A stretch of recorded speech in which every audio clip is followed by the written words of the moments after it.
Hello everyone, welcome back to our channel. আজকের আমাদের আলোচ্য বিষয় ইন্ডিয়ান কনস্টিটিউশন।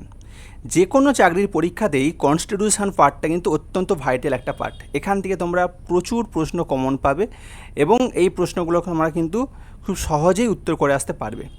চলো আজকে শুরু করি আমাদের ইন্ডিয়ান কনস্টিটিউশন। আর যারা এরকম নিয়মিত বিভিন্ন বিষয়ের ভিডিওগুলো পেতে চাইছো তারা কিন্তু চ্যানেলটি সাবস্ক্রাইব করে রাখবে।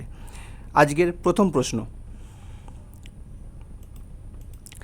During the framing of the Indian Constitution, the Constituent Assembly held a total of 11 sessions, with sitting spread over for how many days? Indian constitution তৈরি কিন্তু একদিনে হয়নি, দীর্ঘদিনের একটা যাত্রাপথ। তো সেই যাত্রাপথে টোটাল কত দিন সময় লেগেছিল মোটামুটি এই কনস্টিটিউশনটা তৈরি করতে? কতগুলো সিটিং হয়েছিল? 11টা সিটিং হয়েছিল, 11 সেশন হয়েছিল আমরা জানি, এখানে উল্লেখ করা আছে। এটাও কিন্তু একটা প্রশ্ন আসে, 11 সেশন। এবার এই যে টোটাল টাইম পিরিয়ডটা কত দিন, দিনের সংখ্যাটা হচ্ছে 165 দিন, 165। ওকে, 165। এবার এখানে দেখো একটা জিনিস মনে রাখবে, 114 দিন ধরে কি হয়েছিল না, শুধু ড্রাফটিং ডিসকাস হয়েছিল।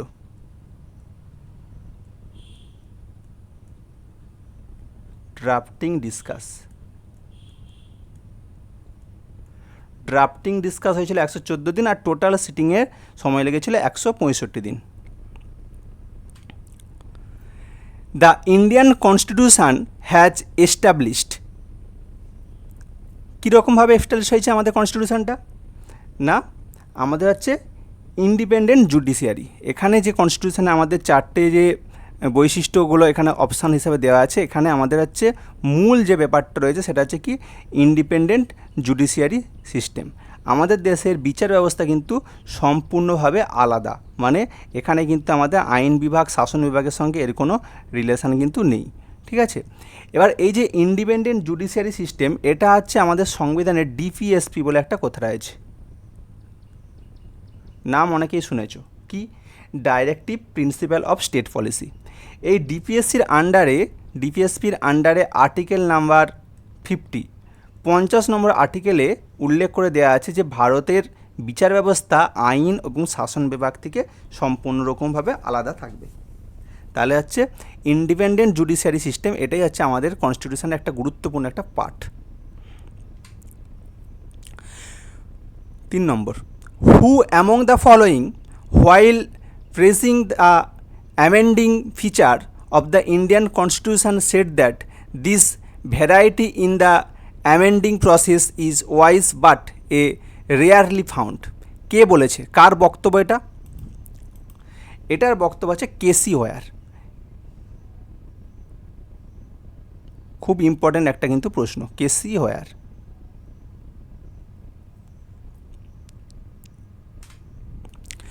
Which of the following is not a feature of the Constitution of India? এখানে অনেকগুলো অপশান পাচ্ছ, চারটে অপশান আছে, এর মধ্যে কোনটা আমাদের দেশের সংবিধানের ফিচার্স নয়? নট বলেছে, দেখো উল্লেখ রয়েছে নট এ ফিচার্স, মানে কোনটা বৈশিষ্ট্য নয় আমাদের দেশের সংবিধানে। প্রথম কী হয়েছে? Universal adult franchise. কী সেটা জিনিস? না, আমরা প্রত্যেকে ভোট দিই, ঠিক আছে, আমরা প্রাপ্তবয়স্ক হয়েই তো ভোট দিতে পারছি, তাই না? তাহলে আমাদের প্রাপ্তবয়স্কদের ভোটাধিকার রয়েছে, তার মানে এইটা রয়েছে, ফিচার্স রয়েছে আমাদের দেশে। ইন্ডিপেন্ডেন্ট জুডিশিয়ারি, আগের প্রশ্নে আলোচনা করলাম যে ইন্ডিপেন্ডেন্ট জুডিশিয়ারি আমাদের দেশের বিচার ব্যবস্থাটা সম্পূর্ণ রকমভাবে আলাদা, এখানে ওপর কেউ হস্তক্ষেপ করতে পারে না আইনতভাবে। ওকে, আচ্ছা, 4 নম্বর অপশানটা দেখো, এখানে কী হচ্ছে? Blend of rigidity and flexibility. আমাদের দেশের সংবিধান যেমন কিছু কিছু জায়গায় খুব কঠিন, খুব ঘোরানো পেঁচালো, আবার কোথাও কোথাও খুবই ইজিলি ব্যাখ্যা করা আছে। কিন্তু ডুয়েল সিটিজেনশিপ, আমাদের দেশের সংবিধান কিন্তু ডুয়েল সিটিজেনশিপকে অ্যাকসেপ্ট করে না। আমাদের দেশের কী আছে? সিঙ্গেল সিটিজেনশিপ রয়েছে। ওকে, তাহলে এইটা কিন্তু আমাদের দেশের সংবিধানের বৈশিষ্ট্য নয়, ডুয়েল সিটিজেনশিপ কিন্তু আমাদের দেশের সংবিধানের বৈশিষ্ট্য নয়। এক্ষেত্রে মনে রাখবে যে আর্টিকেল 5 থেকে 11 এখানে আছে আমাদের দেশের সিটিজেনশিপ নিয়ে আলোচনা করা রয়েছে,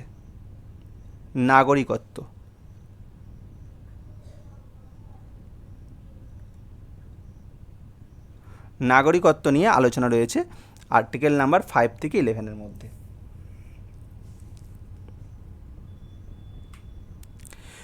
which of the following statement are incorrect, কোন স্টেটমেন্টটা ভুল? Vice features of the Indian constitution, ভারতের সংবিধানে যে সমস্ত বৈশিষ্ট্যগুলো রয়েছে সেখানে কোন বৈশিষ্ট্যটা ইনকারেক্ট? প্রথম কি বলেছে, the constitution empowers the prime minister two proclaim 3 type of emergency. আচ্ছা, প্রথমেরটাই ভুল। ওকে, আমাদের দেশের সংবিধানে কিন্তু এই যে 3 রকমের এমার্জেন্সি, কত নম্বর আর্টিকেল রয়েছে জানো? 352, 356 আর 360, 3টে emergency. National emergency 352, state emergency 356 আর ফিনান্সিয়াল এমার্জেন্সি সেটা হচ্ছে 360। 3টে দেওয়ারই ক্ষমতা কিন্তু প্রাইম মিনিস্টারের নেই, প্রেসিডেন্টের এই ক্ষমতা রয়েছে। তাহলে প্রথম স্টেটমেন্টটা ভুল। ওকে, সেকেন্ড কি বলেছে, a reservation policy is there to uplift the disadvantage section of the society, আমাদের সমাজে যারা পিছিয়ে পড়েছে তাদের জন্য রিজার্ভেশন পলিসি রয়েছে। ঠিক তো, আছে তো, তাই না? তাহলে রিজার্ভেশন পলিসি আছে, তাহলে এটা ঠিক। 3 নম্বর দেখো, the Supreme Court has no power of judicial review, supreme কোর্টের জুডিশিয়াল আইনত রিভিউ করার ক্ষমতা নেই, এটা বলেছে, এটা হচ্ছে ভুল বলেছে। ঠিক আছে, আমাদের দেশের সংবিধানে উল্লেখ করা রয়েছে সুপ্রিম কোর্টের জুডিশিয়াল রিভিউ ক্ষমতা রয়েছে। আর্টিকেল নাম্বার 137, এখানে কি আছে, জুডিশিয়াল রিভিউয়ের কথা উল্লেখ করে রয়েছে।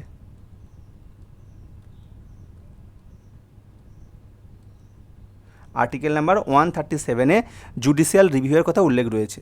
তাহলে এই অপশানটাও ভুল। তাহলে ভুল কোনটা হলো, 1 আর 3, মানে অপশান এ হচ্ছে আমাদের অ্যাকচুয়াল কারেক্ট অ্যান্সার, মানে যে দুটো আমাদের সংবিধানে উল্লেখ করা নেই, মানে ইনকারেক্ট বলেছে, কোনটা ভুল? তাহলে এই 1 আর 3 এই দুটোই ভুল উল্লেখ করা রয়েছে এখানে। আর 4 নম্বরটাও রয়েছে, অ্যাডাল্ট সেফগার্ডের কথা বলেছে, constitution provide the universal adult safeguard, এটা আছে এখানে উল্লেখ করা রয়েছে, আমাদের স্বাধীন ভোটাধিকার করার ক্ষমতা রয়েছে আমাদের। Okay, next, which of the following statement is are incorrect, আবার পরের প্রশ্নটা দেখো, এখানেও বলেছে একই রকম, কোনটা incorrect? Features of the Indian constitution, ভারতের সংবিধানের ক্ষেত্রে এই 4টে যে অপশান রয়েছে এর মধ্যে কোনটা ইনকারেক্ট, ভুল। প্রথম কি বলেছে, that India has a federal system, the constitution does not mention the word federation, ভারতের সংবিধানে আমরা যদি কোনো জায়গায় খুঁজি এখানে কোথাও কিন্তু আমরা ফেডারেশন কথাটা উল্লেখ পাবো না, তাহলে এইটা কিন্তু ঠিক, অপশান 1 ঠিক। Article 5 of the Indian constitution কী বলছে, says the parliament by law can create new state, নতুন রাজ্য তৈরি করার ক্ষমতা, এটা কিন্তু আর্টিকেল 5-এ নেই। আর্টিকেল 5-এ কী বললাম, 5 থেকে 11-তে কী আছে, নাগরিকত্ব নিয়ে আলোচনা আছে, সিটিজেনশিপ নিয়ে আলোচনা আছে। তাহলে আর্টিকেল 5-এর যে স্টেটমেন্টটা দেওয়া হচ্ছে এটা ভুল, তাহলে অপশান 2টা ভুল। অপশান 3 কী বলছে, on the subject in the union list each state legislature can enact laws for the state. আচ্ছা, এখানে আছে দেখো ইউনিয়ন লিস্ট ক রকমের হয়, লিস্ট 3 রকমের, একটা হচ্ছে ইউনিয়ন লিস্ট, একটা হচ্ছে স্টেট লিস্ট, আর একটা হচ্ছে concurrent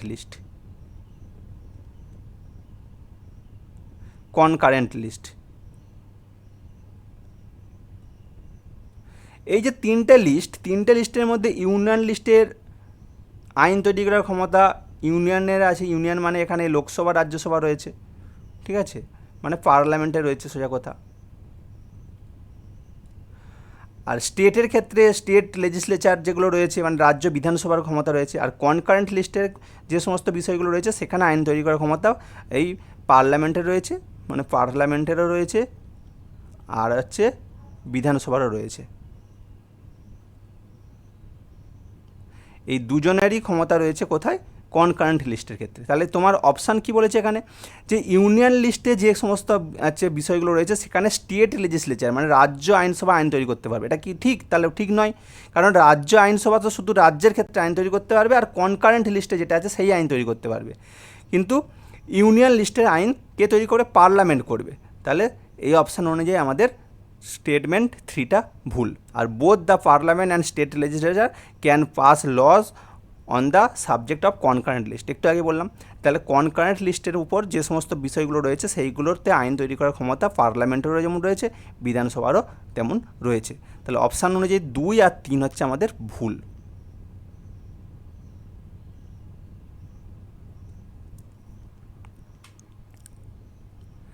the Indian constitution came into force on Republic day and it's celebrated as.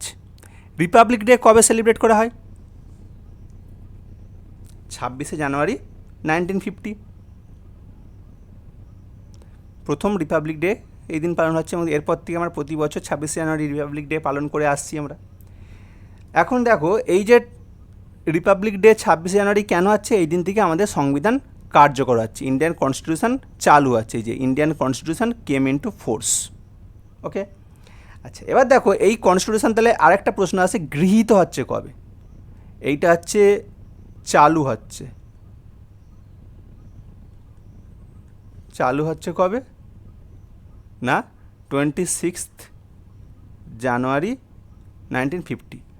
আর গৃহীত হচ্ছে কবে?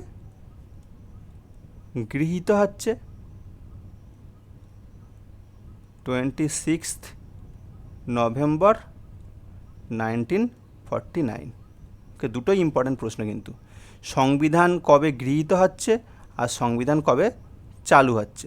সংবিধান গৃহীত হচ্ছে 26শে নভেম্বর 1949 আর সংবিধান চালু হচ্ছে 26শে জানুয়ারি 1950। Secularism is a features of the Indian constitution which means. Secular কথাটা অত্যন্ত গুরুত্বপূর্ণ একটা কথা, আমাদের সংবিধানের সঙ্গে যুক্ত রয়েছে। এই সেকুলারিজম কথার অর্থ কী? অর্থ হচ্ছে the state does not promote any religion. কোনো ধর্ম, কোনো জাতি, এই ব্যাপারটাকে কিন্তু আমাদের রাষ্ট্র, স্টেট মানে এখানে রাষ্ট্র কিন্তু প্রাধান্য দেবে না। রাষ্ট্রের নিজস্ব কোনো ধর্ম নেই। ওকে, রাষ্ট্র হচ্ছে বিধর্মী, রাষ্ট্রের নিজস্ব কোনো ধর্ম নেই, রাষ্ট্র কোনো ধর্মকে এক্সট্রা করে প্রাধান্য দিতে পারে না। সেকুলারিজম কথার অর্থ হচ্ছে এটাই যে রাষ্ট্রের নিজস্ব কোনো ধর্ম নেই, তাই রাষ্ট্র কোনো একটা স্পেশাল ধর্মের উপর কিন্তু প্রাধান্য বিস্তার বা তাদেরকে স্পেশাল আপলিফমেন্ট, তাদের উপর স্পেশাল খুব সুবিধা দেওয়া, এই জিনিসগুলো রাষ্ট্র করবে না। In which year did the Indian Constitution declare Hindi in Devanagari script to be the official language of the Union? আচ্ছা, আমাদের সংবিধানে উল্লেখ রয়েছে যে হিন্দিটা হচ্ছে অফিসিয়াল ল্যাঙ্গুয়েজ হিসাবে হবে। দেশের কোনো রাষ্ট্রীয় কোনো ভাষা নেই, জাতির কোনো ভাষা নেই, কিন্তু কাজ করার জন্য, অফিসিয়াল কাজ করার জন্য একটা ল্যাঙ্গুয়েজ থাকবে, সেটা হচ্ছে হিন্দি। ওকে, সেটা কবে থেকে চালু হচ্ছে? সেইটা চালু হচ্ছে 1949-এ।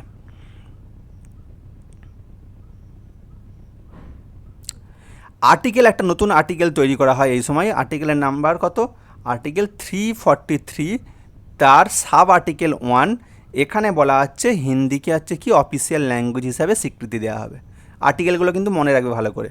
ওকে, তাহলে আর্টিকেল 343-এর সাব আর্টিকেল 1, তার মধ্যে বলা হচ্ছে হিন্দি ইন দেবনাগরী স্ক্রিপ্ট কী হবে? Official language of the union, রাষ্ট্রের অফিসিয়াল ল্যাঙ্গুয়েজ হবে। একটা জিনিস বারবার মনে রাখবে, আমাদের রাষ্ট্রে কিন্তু কোনো ভাষা নেই, রাষ্ট্রীয় ভাষা নয়, এটা সরকারি অফিসিয়াল কাজ করার জন্য ভাষা। Okay, the preamble of the constitution describe India as. Preamble বা প্রস্তাবনা, প্রিয়াম্বেল কী জিনিস না, দেখবে যে কোনো বই যখন কিনবে, বইয়ের মূল বিষয়বস্তু, বইটা কী উদ্দেশ্যে তৈরি, মানে বইয়ের কী রয়েছে সেইটা নিয়ে দু চার কথায়, মানে প্রথম পাতায় দেখবে 4-10 লাইনের মতন একটা জিনিস লেখা থাকে, সেটা থেকেই বোঝা যায় বইয়ের বিষয়বস্তু কী রয়েছে। ঠিক একই রকমভাবে আমাদের দেশের সংবিধানেরও একটা প্রস্তাবনা রয়েছে, সেখানে টোটাল ডিটেলস রয়েছে, মানে অল্প জায়গার মধ্যে উল্লেখ করা রয়েছে আমাদের দেশটা কী দেশ, কীরকম দেশ, সেই কথাটা কিন্তু এখানে উল্লেখ রয়েছে। কী উল্লেখ রয়েছে? Preamble of the constitution described India as a secular state.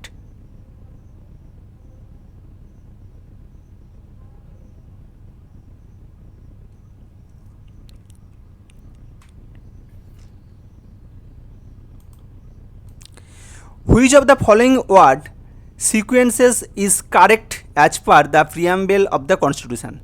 দেখো পরপর কিছু কথা রয়েছে আমাদের সংবিধানের প্রিয়াম্বেলের মধ্যে, সেইটা কিন্তু পরপর আমাদের বিভিন্ন পরীক্ষা উল্টে পাল্টে দেয়, তোমাকে জানতে চাইবে যে পরপর কোন কথাগুলো রয়েছে। দেখো সবসময় মনে রাখবে এই কথাটা, প্রিয়াম্বেলটা খুব ইম্পর্ট্যান্ট জিনিস আমাদের দেশের সংবিধানের মূল বিষয়বস্তু, তাই প্রিয়াম্বেলটা জানাটা আমাদের অত্যন্ত জরুরি। প্রথম অপশানটা একদম right, sovereign, socialist, secular, Democratic, Republic. ঠিক আছে, সার্বভৌম, সমাজতান্ত্রিক, ধর্মনিরপেক্ষ, গণতান্ত্রিক, প্রজাতন্ত্র। ভারতবর্ষকে এইভাবেই উল্লেখ করা রয়েছে, আমাদের প্রিয়াম্বেলের মধ্যে এই কথাটাই উল্লেখ রয়েছে, sovereign, socialist, secular, Democratic Republic, সার্বভৌম, সমাজতান্ত্রিক, ধর্মনিরপেক্ষ, গণতান্ত্রিক, প্রজাতন্ত্র। ঠিক আছে। আচ্ছা, এখানে একটা জিনিস বলে দিই, এই সোশ্যালিস্ট আর সেকুলার এই দুটো কথা কিন্তু যখন সংবিধান প্রথম তৈরি হয় তখন উল্লেখ করা ছিল না। কবে এসেছে? 1972, 76, 42 অ্যামেন্ডমেন্ট,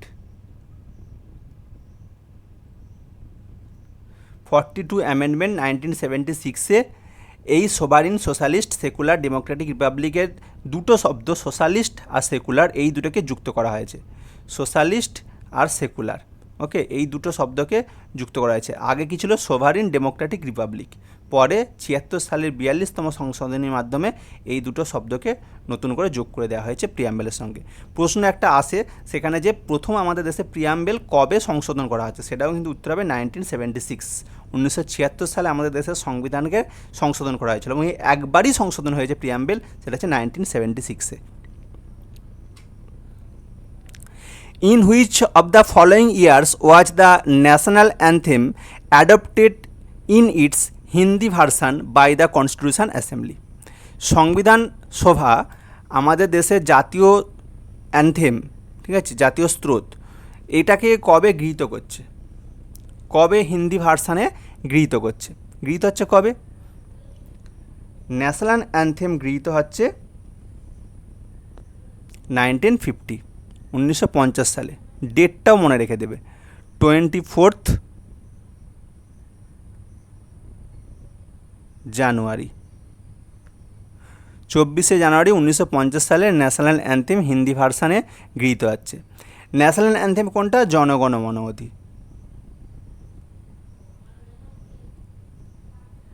জনগণ মন অধি।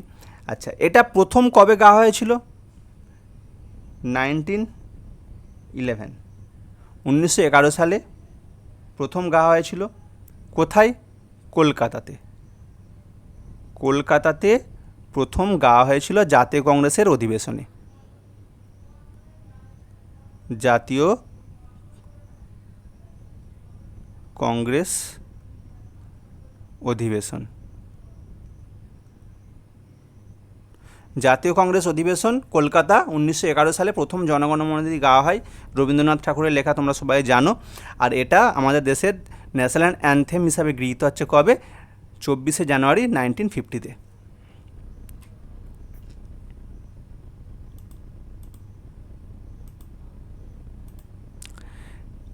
When was the objective resolution? খুব ইম্পর্টেন্ট একটা জিনিস, অবজেক্টিভ রেজলিউশনস মানে কি? উদ্দেশ্যমূলক প্রস্তাব। Moved by Pandit Jawaharlal Nehru. জওহরলাল নেহরু তার অবজেক্টিভ রেজলিউশন দিয়েছে, মানে উদ্দেশ্যমূলক প্রস্তাবনা, মানে এই যে প্রিয়াম্বেল যেটা, সেটারই একটা ভার্সান বলতে পারো, যেটা পরবর্তীকালে এই অবজেক্টিভ রেজলিউশনটাই পরবর্তীকালে প্রিয়াম্বেলের রূপ নেয়। এই যে ভাষণ, এই যে বক্তৃতা, তিনি এটা কবে দিয়েছিলেন, তার এই বক্তৃতার ডেটটা কবে, সেটা হচ্ছে 13 ডিসেম্বর 1946।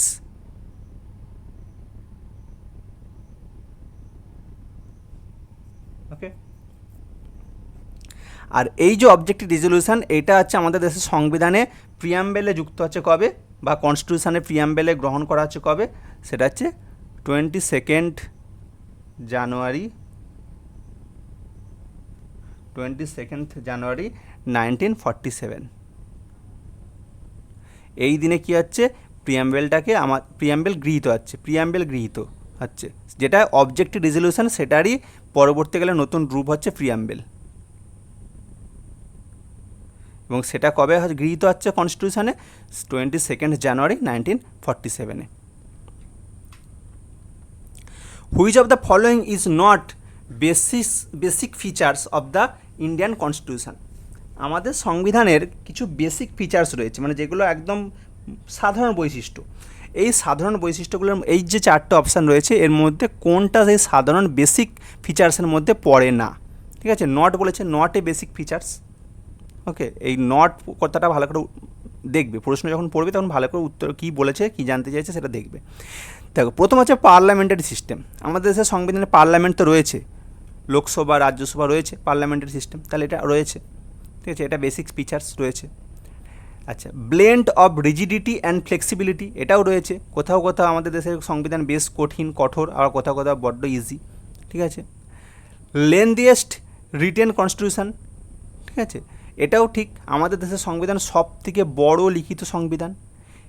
4 নম্বর অপশানটা দেখো, এটা ভুল, ড্রন ফ্রম ওয়ান সোর্স। আমাদের দেশের সংবিধান কিন্তু শুধুমাত্র একটা জায়গা থেকেই কপি করা হয়নি, আমাদের দেশের সংবিধান বিভিন্ন জায়গা থেকে কপি করা হয়েছে। যেমন 1935-এর গভর্নমেন্ট অফ ইন্ডিয়া অ্যাক্ট, এখান থেকে অনেক কিছু কপি করা হয়েছে। এছাড়া ইউএসের সংবিধান থেকে গৃহীত হয়েছে কিছু জিনিস, জার্মানির সংবিধান থেকে কিছু জিনিস গৃহীত হয়েছে, ওকে, কানাডা থেকে গৃহীত হয়েছে, আচ্ছা, তারপর অস্ট্রেলিয়া থেকে গৃহীত হয়েছে, তারপর ইউএসএসআর সোভিয়েত ইউনিয়ন থেকে গৃহীত হয়েছে, ওকে, এমনকি সাউথ আফ্রিকা, ঠিক আছে, সাউথ আফ্রিকা থেকেও গৃহীত হয়েছে কিছু জিনিস। এরকম বহু দেশ থেকে কিন্তু আমাদের দেশের সংবিধানের অল্প অল্প জিনিস গ্রহণ করা হয়েছে, তাহলে একটা সোর্স থেকে কিন্তু গৃহীত হয়নি, তাই এইটা হচ্ছে ভুল। Which of the following statement are correct in the context of Indian constitution? কোন স্টেটমেন্টটা কারেক্ট, মানে ভারতের সংবিধানের পরিপ্রেক্ষিতে কোন স্টেটমেন্টটা কারেক্ট? প্রথম কি বলেছে, দেয়ার আর 3 মেজর অর্গানস গভর্নমেন্ট, নেমলি, এখানে একটা জিনিস মিসিং রয়েছে, একটু আমি উল্লেখ করে দিচ্ছি, সেটা হচ্ছে লেজিসলেচার থাকবে,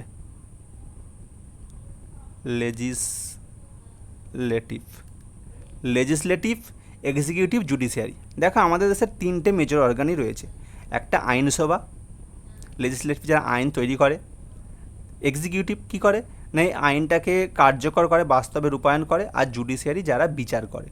এই 3টে সিস্টেমই আমাদের দেশে রয়েছে, মেজর অর্গানস, ঠিক, এটা রয়েছে, কারেক্ট, ঠিক আছে, তাহলে অপশান এ কারেক্ট পাচ্ছি, ওকে। আচ্ছা, এবার 2 নম্বর কী আছে, বলছে a separation of function rather than power is followed, ঠিক আছে, ক্ষমতার একটা বন্টনের ক্ষেত্রে সেপারেশান রয়েছে তো, কারণ দেখো ইউনিয়নের জন্য আলাদা আছে আইন রয়েছে, স্টেটের জন্য আলাদা আইন রয়েছে, কনকারেন্ট লিস্টে আলাদা রয়েছে, তাহলে এইগুলো সবই আলাদা আলাদা রয়েছে, ঠিক আছে। আচ্ছা, 3 নম্বর দেখা বলছে all organs of the government are independence. আমাদের দেশের যে সরকারের যে সমস্ত বাহুগুলো রয়েছে, মানে বাহু মিনস এখানে যে দপ্তর রয়েছে, এরা ইন্ডিপেন্ডেন্স, এটা কিন্তু নয়, সমস্ত দপ্তর কিন্তু স্বাধীনভাবে কাজ করতে পারে না, তাহলে অপশান 3 হচ্ছে এখানে ভুল, মানে 3 নম্বর স্টেটমেন্টটা ভুল। তাহলে ঠিক কোনটা? ঠিক হচ্ছে আমাদের 1 আর 2, এই দুটো ঠিক।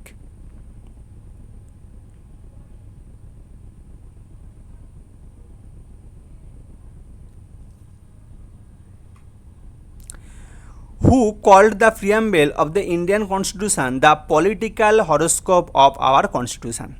কে বলেছে যে আমাদের দেশের সংবিধানটাকে কে পলিটিক্যাল হরোস্কোপ? খুব ইম্পর্ট্যান্ট প্রশ্ন, মনে রাখবে, কিন্তু বহু পরীক্ষায় এসেছে, বিভিন্ন preliminary, WBCS preliminary, miscellaneous, CGL, বিভিন্ন জায়গায় কিন্তু তোমরা এই প্রশ্নটা দেখতে পাবে যদি প্রশ্নগুলো তোমরা চর্চা করো। তো কে বলেছিলেন যে political horoscope of our constitution? তিনি হলেন KM Munshi.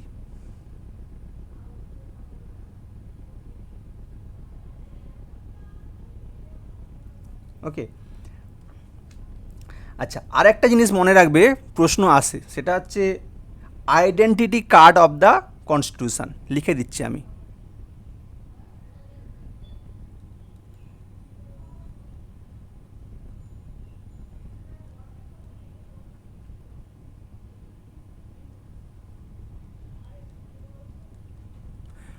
Identity card of the constitution, এই কথাটা কে বলেছেন? এটা হচ্ছে N.A. পক্ষীওয়ালা,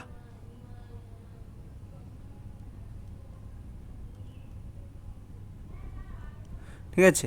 এইটাও কিন্তু অনেক প্রশ্ন মানে পরীক্ষাতে এসেছে, আইডেন্টিটি কার্ড অফ দ্য কনস্টিটিউশনকে কে বলেছেন? তিনি হচ্ছেন N.A. পক্ষীওয়ালা, আর পলিটিক্যাল হরোস্কোপ কে বলেছেন?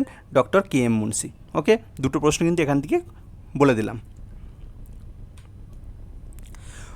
When was the preamble to the Indian constitution amended? প্রিয়াম্বেলটা দেখো, একটু আগে আমি বলেছিলাম আলোচনা করতে করতে যে এই প্রশ্নটাও আসে। প্রিয়াম্বেলটা কবে অ্যামেন্ড করা হয়েছে? অ্যামেন্ড করা মানে হচ্ছে সংশোধন করা হয়েছে। আমাদের দেশে প্রিয়াম্বেল একবারই সংশোধন হয়েছে, মনে রাখবে, একবারই সংশোধন হয়েছে।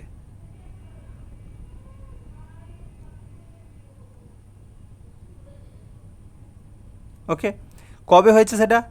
1976। কি হয়েছিল সেখানে? ওই যে সোশ্যালিস্ট আর সেকুলার, এই দুটো কথাকে যুক্ত করা হয়েছিল। When is constitution day observed in India? কবে ভারতে সংবিধান দিবস পালন করা হয়? ভারতের সংবিধান দিবস পালন করা হয় 26 নভেম্বর। 26 নভেম্বর। কেন না এই দিন 26 নভেম্বর 1949, এই দিনে কী হচ্ছে, আমাদের সংবিধান গৃহীত হচ্ছে।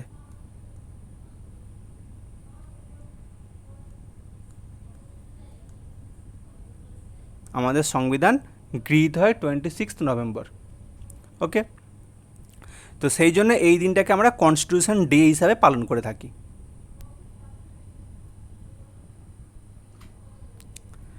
হু among the following is called father of Indian constitution? কাকে আমরা ভারতের সংবিধানের জনক বলি? কাকে বলি? ভীমরাও আম্বেদকর।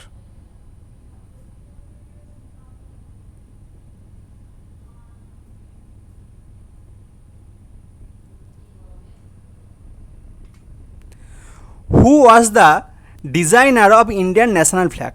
ভারতের জাতীয় পতাকার ডিজাইন কে করেছিলেন? কে করেছিলেন ভারতের জাতীয় পতাকার ডিজাইন? পিঙ্গালি ভেঙ্কাইয়া। পিঙ্গালি ভেঙ্কাইয়া। ওকে, আচ্ছা, এক্ষেত্রে একটা মনে রাখবে, আমাদের দেশের সংবিধানে এই যে জাতীয় পতাকা ন্যাশনাল ফ্ল্যাগটা কবে গৃহীত হয়? ন্যাশনাল ফ্ল্যাগ গৃহীত হয় 22 জুলাই 1947। এই দিনে আমাদের দেশের জাতীয় পতাকা গৃহীত হচ্ছে। ওকে,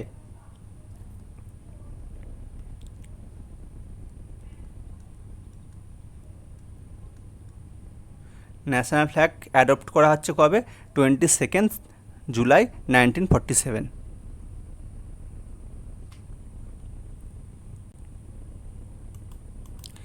হু among the following personalities was appointed as the legal adviser of the constituent assembly that drafted the documents of the constitution? আমাদের কনস্টিটিউশনের যে স্পেশাল একটা দপ্তর ছিল যেখানে ড্রাফটিংয়ের কাজ করা হতো, সেই কমিটিতে কাকে অ্যাডভাইজার হিসাবে নিযুক্ত করা হয়েছিল? তার নাম হচ্ছে বি.এন. রাও। বি.এন. রাও। আচ্ছা, কনস্টিটিউশন যে অ্যাসেম্বলি, এইটার প্রথম যে মিটিং সেটা কবে অনুষ্ঠিত হয়? ফার্স্ট মিটিং হচ্ছে 9 ডিসেম্বর 1946। ওকে, আচ্ছা, প্রেসিডেন্ট কে ছিলেন? প্রেসিডেন্ট ছিলেন doctor Rajendra Prasad.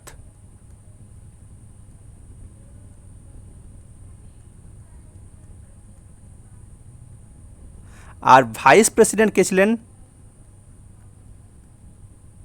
এইচ.সি. Mukherjee.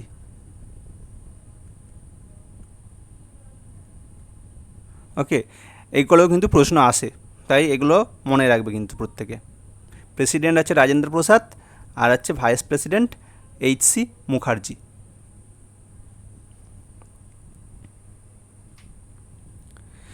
The original constitution of India was hand written in English by? আমাদের দেশের প্রথম যে সংবিধান যখন লেখা হয় তখন তো এত টাইপের ব্যাপার ছিল না, প্রথম হাতেই লেখা হয়েছিল, তার পরবর্তীকালে টাইপ করা বা প্রিন্ট করা এগুলো ব্যাপারগুলো আসে। প্রথম যিনি এই আমাদের দেশের সংবিধান হাতে লিখেছিলেন তার নাম হচ্ছে প্রেম বিহারী নারায়ণ রায়জাদা।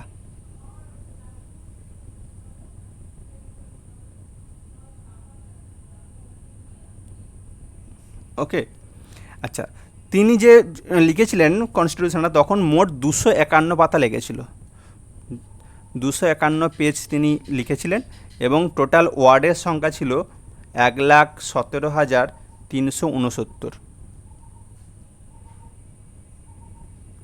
এতগুলো ওয়ার্ডে তিনি আমাদের দেশের সংবিধানটা লিখেছিলেন।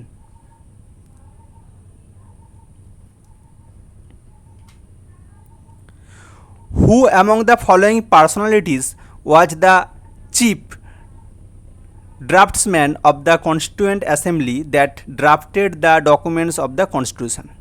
আচ্ছা, কে, মানে এই যে চারজন ব্যক্তির নাম দিয়েছে, এদের মধ্যে কে চিফ ড্রাফটসম্যান ছিলেন? ড্রাফটিং কমিটিতে যে চিফ ড্রাফটসম্যান তিনি হিসাবে কে ছিলেন, তার নামটা কি? তার নাম হচ্ছে S.N. মুখার্জি।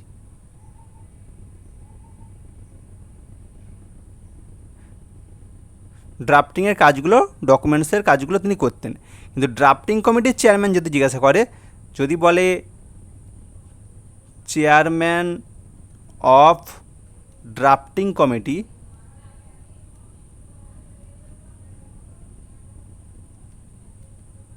তাহলে উত্তর হয়ে যাবে B.R. Ambedkar.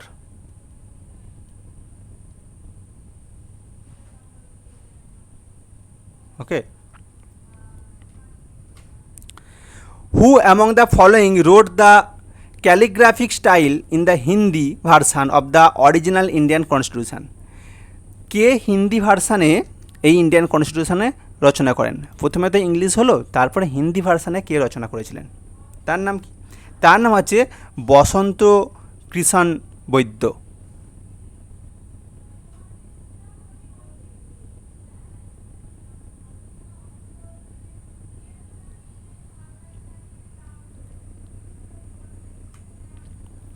The structural part of the Indian Constitution is to a large extent derived from the Act of. দেখো, আমাদের দেশের সংবিধান বললাম একটু আগেই যে বিভিন্ন জায়গা থেকে আমরা কপি করেছি। সব থেকে বেশি কপি হয়েছিল 1935-এর government of Indian act, 1935 government of India act, GOI 1935। এইখান থেকে কিন্তু আমাদের দেশের সংবিধানের বেশিরভাগ অংশগুলো টোকা হয়েছিল সোজা কথায়। ঠিক আছে, মানে ব্রিটিশ সংবিধান থেকেই কিন্তু আমরা অনেকটা কিছু অংশ গ্রহণ করেছি।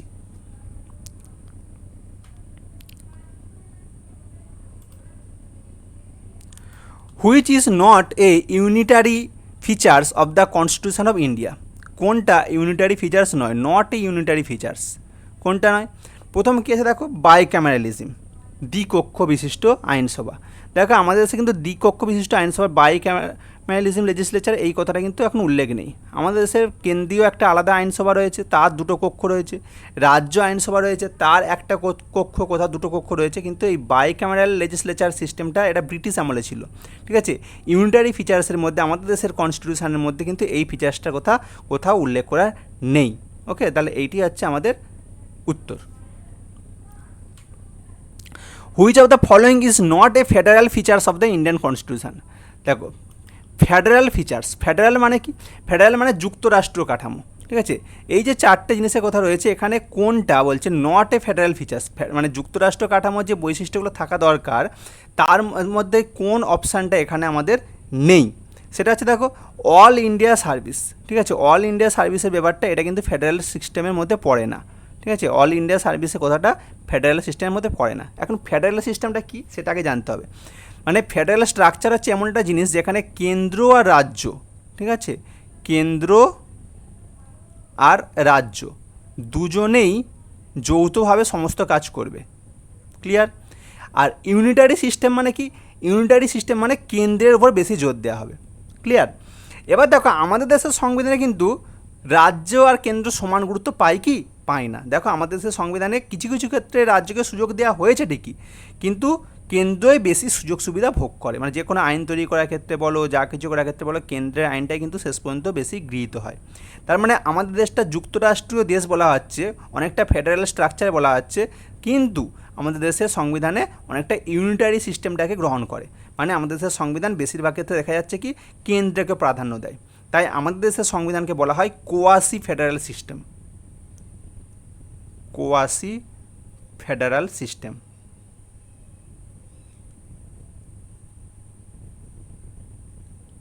ঠিক আছে, আধা যুক্তরাষ্ট্রীয়, আমাদের দেশের সিস্টেমকে পুরো যুক্তরাষ্ট্রীয় বলা হয় না। দেখো অল ইন্ডিয়া সার্ভিস কি, অল ইন্ডিয়া সার্ভিসে কেন্দ্র থেকে অ্যাপয়েন্টমেন্ট করা হয়, এখানে কিন্তু রাজ্যের কোনো ভূমিকা থাকে না। অল ইন্ডিয়া সার্ভিস কোনগুলো জানো কি? নিশ্চয়ই জানো, সেটা হচ্ছে IAS, Indian administrative service, IPS, Indian police service, আর আইএফএস, ইন্ডিয়ান ফরেন সার্ভিস। ঠিক আছে, এই তিনটে সার্ভিস হচ্ছে অল ইন্ডিয়া সার্ভিস। দেখো এই সার্ভিসগুলো কিন্তু তোমার হচ্ছে কেন্দ্র থেকেই হয়, ইউপিএসসির মাধ্যমে, সিভিল সার্ভিসের মাধ্যমে। তাহলে এখানে কিন্তু রাজ্যের কোনো ভূমিকা থাকে না, তাই অল ইন্ডিয়া সার্ভিস কিন্তু যুক্তরাষ্ট্রীয় কাঠামোর সঙ্গে যায় না, এটা যুক্তরাষ্ট্রীয় কাঠামোর বাইরে পড়ে, এটা হচ্ছে ইউনিটারি সিস্টেমের মধ্যে পড়ে যাচ্ছে, মানে কেন্দ্রীয় ক্ষমতার উপর পড়ে যাচ্ছে। তাই এই জন্য এই অপশানটা হচ্ছে আমাদের ফেডারাল ফিচার্সের মধ্যে পড়ছে না। With reference to the constituent assembly which of the following statement is correct. দেখো সংবিধান সভা, এই সংবিধান সভার যে স্টেটমেন্টগুলো দেওয়া আছে চারটে, এই স্টেটমেন্টগুলোর মধ্যে কোনটা কারেক্ট জানতে চাইছে। প্রথম কি বলেছে? The constituent assembly ratified India's membership of the commonwealth May 1947। এটা ভুল। কমনওয়েলথে আমরা যোগদান করেছি,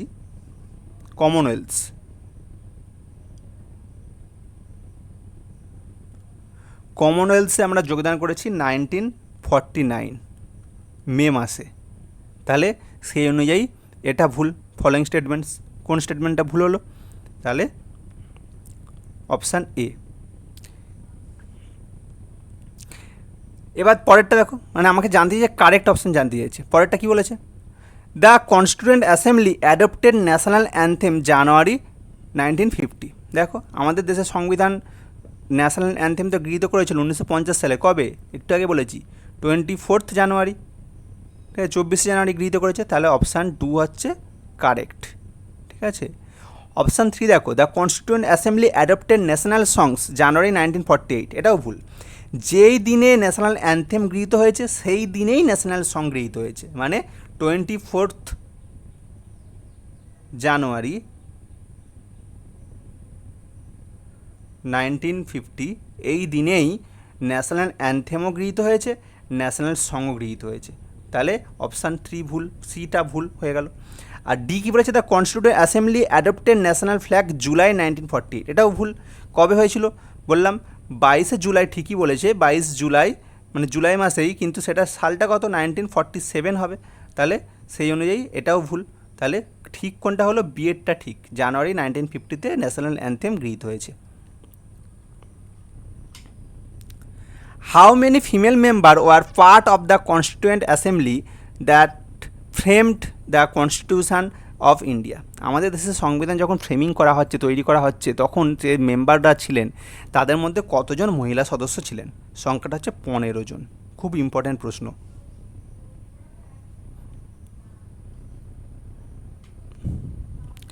Who was the chairman of the House Committee of the Constituent Assembly of India?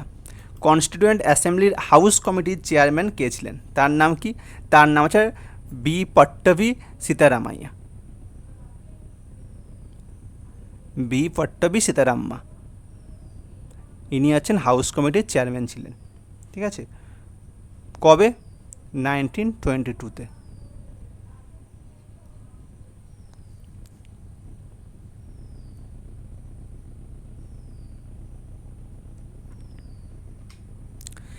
জি.ভি. Mavalankar was the chairman of the India of the constituent assembly. Constituent assembly যখন তৈরি হয় তার chairman হিসাবে নিযুক্ত হয়েছিলেন জি.ভি. মাভালঙ্কার। ঠিক আছে, তো তিনি কোন কমিটিতে ছিলেন? তিনি কোন কমিটির সদস্য ছিলেন? ঠিক আছে, তিনি ছিলেন committee of the functions, committee on the functions. Okay, the total membership of the constituent assembly was 389। 389 জন টোটাল সদস্য ছিলেন কনস্টিটিউয়েন্ট অ্যাসেম্বলির মধ্যে। ওকে, এটা কিন্তু প্রশ্ন আসে যে কনস্টিটিউয়েন্ট অ্যাসেম্বলির টোটাল সদস্য কত ছিল? ছিল কত? 389। এ বলছে of which were representative of princely state. দেখো তখনকার দিনে হচ্ছে কিছু দেশীয় রাজ্য ছিল, কিছু ব্রিটিশ প্রভিন্স ছিল। ওকে, তাহলে এই দেশীয় রাজ্য থেকেও কিছু লোক আমাদের সংবিধান সভায় যোগদান করেছিলেন, আবার ব্রিটিশ প্রভিন্স থেকেও কিন্তু বেশ কিছু লোক সদস্য যোগদান করেছিলেন। ব্রিটিশ প্রভিন্স থেকে বেশি লোক ছিল, দেশীয় রাজ্য থেকে কম লোক ছিল। দেশীয় রাজ্যগুলো থেকে যত সংখ্যক লোকের উপস্থিতি ছিল তাদের সংখ্যাটা হচ্ছে 93, 93 জন লোক যারা দেশীয় রাজ্যগুলো থেকে রিপ্রেজেন্টেটিভ হিসাবে নিযুক্ত ছিলেন। ঠিক আছে, 93। তাহলে প্রশ্ন যদি আসে প্রিন্সলি স্টেট থেকে কতজন, 93, আর ব্রিটিশ প্রভিন্স থেকে কতজন, সেটা হচ্ছে 289। 289 এটা লিখে দিচ্ছি আমি, ব্রিটিশ প্রভিন্স থেকে 289। আচ্ছা, প্রিন্সলি স্টেট থেকে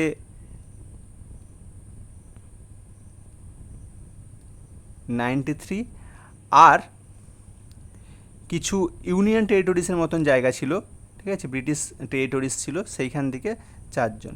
ঠিক আছে, এই নিয়ে টোটাল হচ্ছে 389 জন সদস্য তখনকার দিনে কনস্টিটিউশন অ্যাসেম্বলিতে উপস্থিত ছিলেন। The member of the constituent assembly signed the constitution of India on, আমাদের দেশের সংবিধানে যে যখন চূড়ান্ত হয়ে গেল তারপর সই করা হয়, যে সইটা হয়েছিল, সাইনটা হয়েছিল, সেটা কবে হয়েছিল, সেটা হয়েছিল 24 জানুয়ারি 1950। ওকে, 24 জানুয়ারি 1950। In which year did Motilal Nehru, chairman, and 8 other Congress leader draft a constitution for India? প্রথম পর্যায়ে একদম তখন কিন্তু সংবিধান তৈরি করার কথা কেউ ভাবেইনি। সেই সময় 1928 সালে মতিলাল নেহরুর নেতৃত্বে নেহরু কমিশন তৈরি হয়েছিল, নেহরু কমিটি। তারা কিন্তু হচ্ছে প্রথম একটা ড্রাফটিং আমাদের দেশের কনস্টিটিউশনের ধারণা দিয়েছিলেন। ঠিক আছে, তাহলে প্রথম কিন্তু ধারণা হচ্ছে মতিলাল নেহরুর হাত ধরে আসে, যেটা হচ্ছে 1928-এ নেহরু রিপোর্ট নামে পরিচিত। নেহেরু রিপোর্ট। ঠিক আছে, এই নেহেরু কিন্তু জওহরলাল নেহেরু নয়, মতিলাল নেহেরু। ওকে, আজকে আমরা কনস্টিটিউশনের ফার্স্ট চ্যাপ্টার সম্পর্কে বেশ কিছু ইম্পর্টেন্ট, খুবই ইম্পর্টেন্ট প্রশ্ন, এগুলো কিন্তু অনেক পরীক্ষা কমন তোমরা পাবে, পড়লাম আমরা। পরের দিন আমরা সেকেন্ড চ্যাপ্টার নিয়ে আলোচনা করব। ওকে।